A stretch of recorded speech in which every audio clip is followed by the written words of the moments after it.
كان في حد طلب مني بوتاجاز بمواصفات عالية جدا، بيقول لي انا عايز الصاج بتاعه يكون كويس ما بيبقعش ومحتاج ضمان وخدمة ما بعد الضمان وحاجة ممتازة جدا.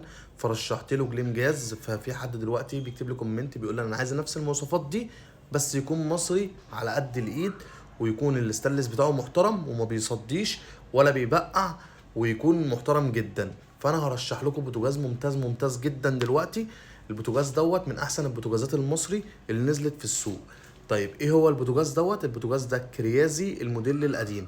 هتلاقي الاوكر بتاعته مدوره وفيها شطفه. تمام كده. البوتاجاز ده محترم جدا جدا جدا يا جماعه. انصح اي حد يشتريه. مصري كويس ومحترم واشعال ذاتي. بس هو ما فيهوش امان. هو ما فيهوش امان. بس نفس المواصفات بس بدون امان. فالبوتاجاز ده محترم. لو عايز تسأل اي حاجه اسالني في كومنت تحت وهطلع ارد عليك. بحبكم في الله. كل سنه وانتم طيبين.